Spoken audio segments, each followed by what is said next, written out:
So for today's video, I'm going to be showing you another Jessi-cated video. This is one that's super exciting, and I don't do a lot of reds on my channel, so I wanted to show you guys this one. It was taking a blonde to like a really pretty lived-in strawberry blonde tone, and it turned out so good. It was done on Asia, my salon manager, and we've actually done a lot of fun transformations on her. You guys have seen a few of them on my channel, and this was one of my favorites. So if you're interested in watching this, stay tuned.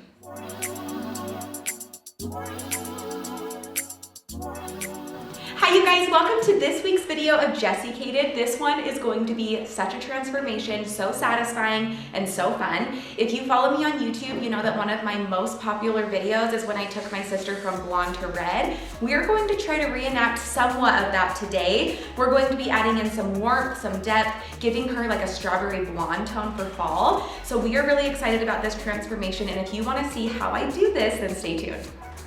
All right, you guys, so we are going to start mixing for this. I'm going to be doing 2 different formulas to start, and then we will also be doing a toner at the end. So I'm going to do a base color first. She already has a little bit of regrowth, and she's about a level 6. So I really just kind of want to deepen that up a little bit and give it a little bit of warmth so that it goes along with what we're doing here. So I'm going to be doing a little bit of 5N. I'm using Jessi-cated just because she is blonde, and a lot of times when blondes change their hair, they tend to want to go back. So this is the safest way to do it, so that if you do need to strip this color out, it's not going to be too damaging. And then they can always just tone to refresh this color. I'm also going to be doing 6N. And I did equal parts of the 5N and 6N. And then we're going to be adding in just a little bit of 7NW. Just because I want this base color to be a little bit richer than I would do if she was a blonde, since we are adding some warmth in. And then you guys probably know my little trick by now, but I love to add 10 volume to shades if I'm using it as a base color, because I do feel like it just sticks a little bit better and lasts a little longer as well. So I am doing that equal parts with the 10 volume. Okay, so now we are going to mix up a low light shade. So my plan for her here is to deepen the base, add low lights throughout of like that rich red gold color, and then at the bowl we're also going to tone down her blondes a little bit. So I'm going to start off with the lowest level I'm doing, which is 6. I'm doing a little bit of 6CB. This is called Amber Glaze. Then we're doing 6WG, which is called Mango.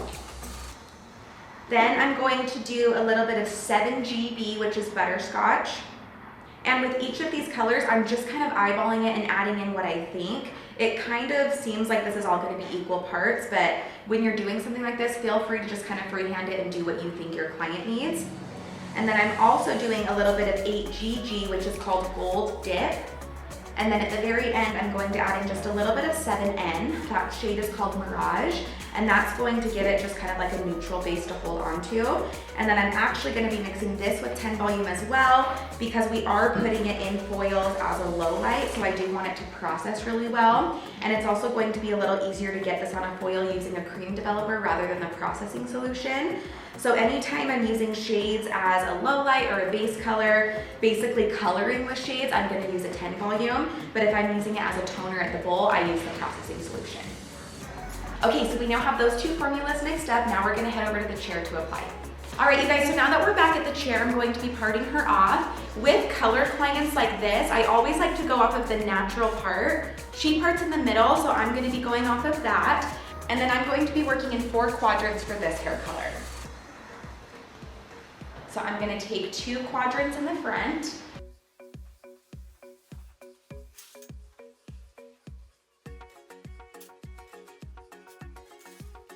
And then I'm going to do the same thing in the back and do 2 quadrants back here, parting it down the center.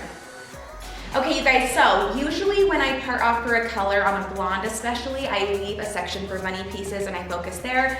But with this color, since it's a red and we're just kind of adding dimension in, we don't necessarily need to do that. So what we're going to be doing is just starting in this first quadrant, and I'm going to go up the shape of the head on an angle. And I love working with angles, whether I'm doing a red, a brunette, or a blonde, because I feel like following the curvature of that client's head is what's going to give you the most natural result.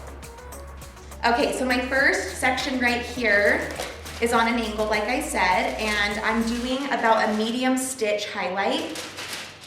I'm not necessarily wanting to do baby lights for a color like this because I really want that contrast and I want that dimension to stand out.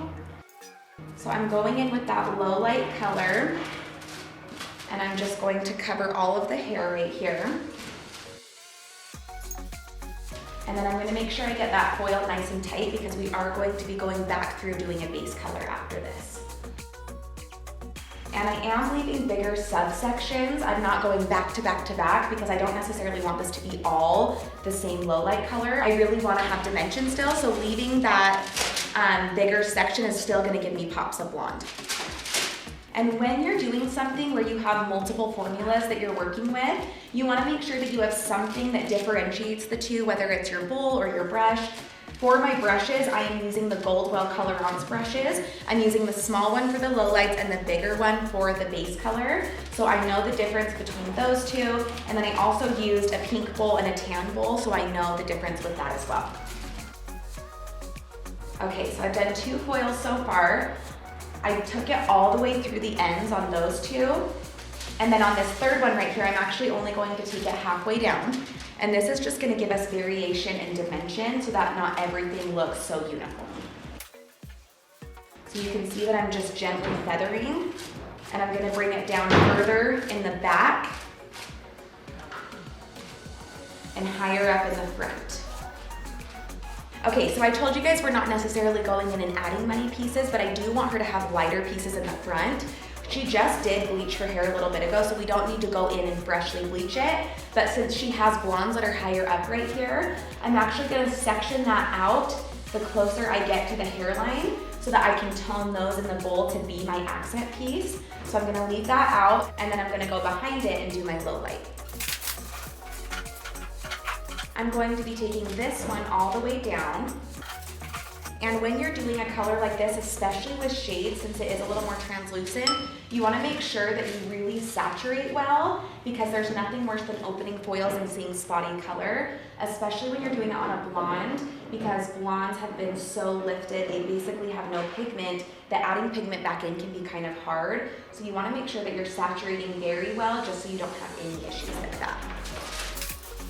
And I'm not going to be doing a specific pattern when it comes to taking the color all the way through and then only halfway on some, but I'm gonna kind of go in a pattern of like every 2 to 3 foils, I'll randomly do one that doesn't go all the way down, just because I do wanna give this color depth. And doing it like that's gonna be more unique to that client, because you can visually picture where that client is going to need a color that goes further down or higher up. So it's not necessarily so uniform because every client will be different. Okay, so for this one, I'm only going to go halfway down. And you can see that I fully saturate the root when I do that, but then I'm almost gonna treat it like I'm volleyaging, but the opposite way. And I'm gonna feather in a teardrop motion, taking that color further down as I go. And I'm just feathering like this so that it looks really natural and blended. And you can see as I'm doing this, I used most of my product up here, and then once I have less product, that's when I'm gonna feather through so that it's just kind of helping blend, not distribute. Okay, so I have a couple more foils here towards the top. So for this one, I'm gonna take it all the way down, and you can see that as I transitioned up, I left all of this hair right here for a money piece. So just starting from about right here to the front, and I will do the same thing on that side, and we're not even gonna touch that hair because we wanna keep it bright.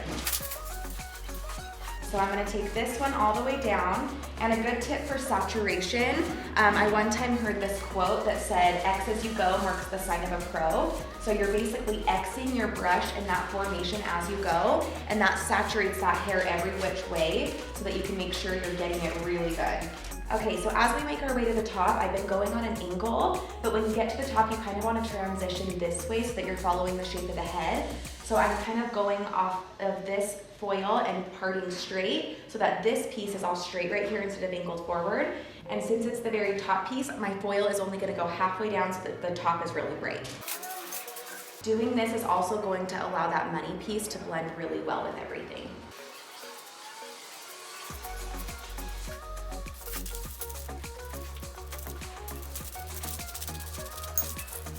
Okay, so now that I'm to about this section of the head, I'm actually just going to do all of my foils straight on.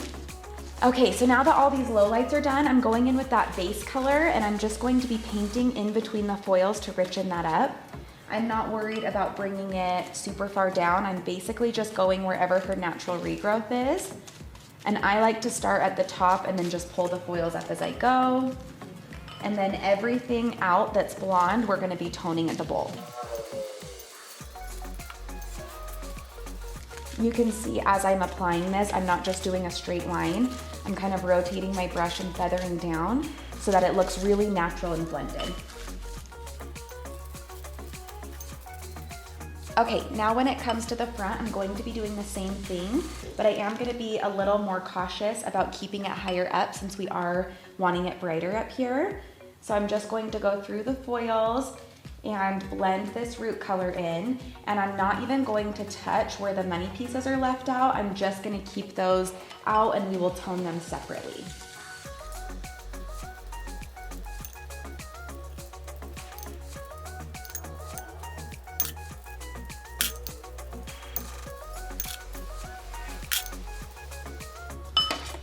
Okay, so we are just going to let this process for about 20 minutes and then we're gonna head to the bowl. Okay, so now we're going to mix the toner up. We're using Redken Jessi-cated with the processing gloss. So I am going to be doing a mix of levels 7s and 8s. My goal is to make this a really warm, honey-like blonde so that it will look really strawberry with the lowlights that we did. So I'm going to be doing 8WG, which is golden apricot. And I'm just gonna finish this tube off because it's almost gone. And that gave me about an ounce. Then I'm just gonna do a tiny dash of 8N, not much. I just want a little bit of a neutral in there, but if you add too much neutral, it's gonna be too flat. Then I'm gonna do 8GG. I did half an ounce of that, and then I'm gonna finish it off by doing half an ounce of 7NW. So I have 2 ounces total, and I'm gonna take that up to 4. All right, so we now have this all mixed up, and we are going to go tone her ends. Okay, so I'm actually also gonna be mixing a small toner for her money pieces because I want them to be a little brighter. So I'm doing a little bit of 9GB and a little bit of 9GI, equal parts. And that was about half an ounce, and then I'll do half an ounce of processing solution, so we have 1 ounce total. And this is just gonna give us some variation so that her front's really bright, and so we have level 9 in the front and then 8s and 7s as we go back. Okay, so we are now at the bowl. What I did here is I shampooed her color out. So we did that, and then we did a conditioner mids to ends, and I actually just kept that on the hair right here. Then I sat her up and brushed her out, parted her down the center again, so she has that conditioner sitting right here as a barrier. The nice thing about doing that color in between the foils is we don't necessarily have to go through and do a full root smudge right here. But what I am gonna do is touch a little bit right here to blend the money pieces in a little bit, and then I will just kind of feather it all around the crown area just so that everything is really perfect right there. So I am actually just taking the same color that I used on her base. I have a little left over, and I'm just gonna apply it again right here in the crown. And then I'm gonna just take a little bit of that and touch it around the monies just so that this transitions really nicely with everything else. And we only have to leave this part on about 5 minutes, and then we'll rinse it out and do the toner.